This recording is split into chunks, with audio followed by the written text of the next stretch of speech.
Hello students, welcome to online class. This is class 9th Political Science chapter number 3. The name of chapter is Electoral Politics. Students, today we will study about our election system. So let's start.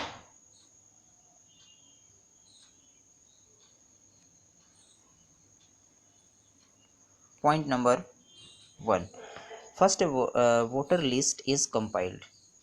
देखिए students, जब election होता है तो election के लिए पहले जो है पूरी प्रिपरेशन करनी पड़ती है और इस इलेक्शन को कंडक्ट कराने के लिए कौन सी ऑर्गेनाइजेशन है, वो है election commission of India. So election commission of India is the prominent organisation, government organisation which conduct election all over the India.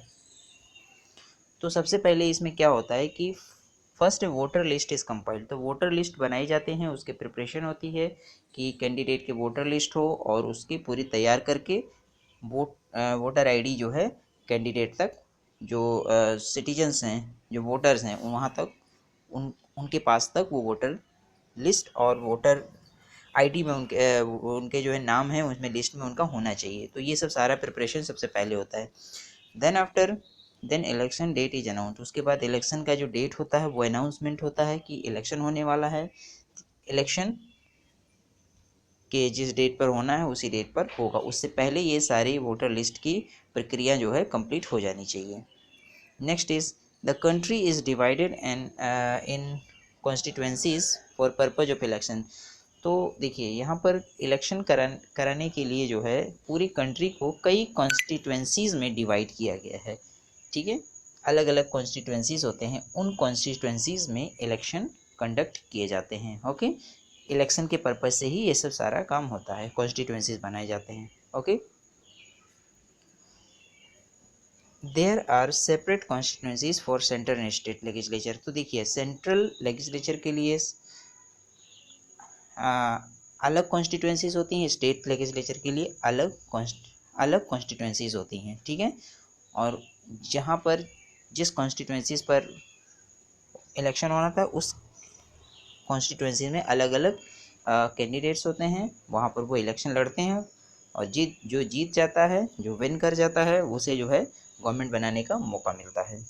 Next is the voter have to elect one representative for the Lok Sabha from each constituencies. तो देखिए voters को अपने representatives को चुनने का एक मौका मिलता है, चाहे वो लोकसभा हो. अगर वो लोकसभा का इलेक्शन हो रहा हो तो वो लोकसभा कॉन्स्टिट्यूंसी से जो है अपने रिप्रेजेंटेटिव को चुनेगा. जैसे कि लोकसभा में 543 कैंडिडेट कॉन्स्टिट्यूंसीज हैं और यानी कि member of parliaments.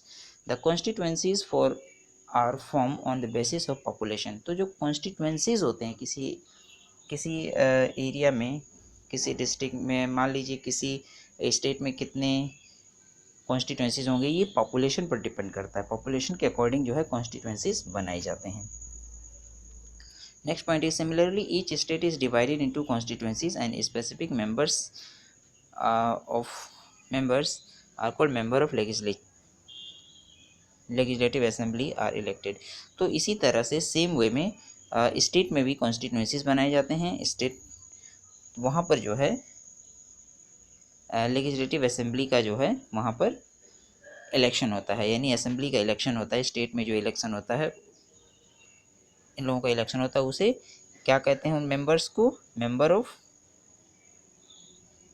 Legislative assembly यहाँ पर इनको कहा जाता है और ये इनका चुनाव यहाँ पर इस कॉन्स्टिट्यूंसीज में होता है. Next point is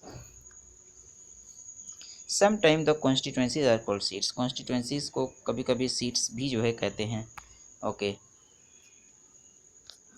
next is number 8. The dates of general election are announced. तो जो जनरल इलेक्शन होता है उसके डेट जो है पहले ही अनाउंस कर दिए जाते हैं और उसी डेट पर वो सारे इलेक्शंस होते हैं. Each party declare it's manifesto and prepare a list of nominations. तो हर पार्टी अपना अपना मैनिफेस्टो शो करती है, बनाती है, दिखाती है उसको कि हम जीतने के बाद ये काम करेंगे. उनकी प्लानिंग होती है, उस प्लानिंग को दिखाते हैं, शो करते हैं को.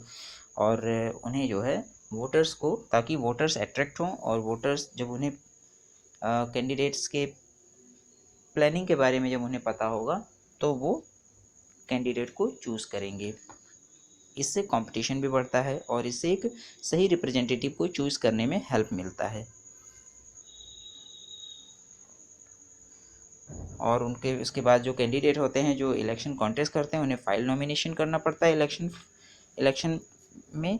उसके बाद उन्हें जो है टिकट मिलते हैं, सिंबल मिलते हैं, फिर वो इलेक्शन में खड़े होते हैं, यानी कि वो इलेक्शन कॉन्टेस्ट में भाग लेते हैं और फिर जीतने के बाद उनकी गवर्नमेंट बनती है। So this is all about our election system. I hope you have understood this. Thank you very much.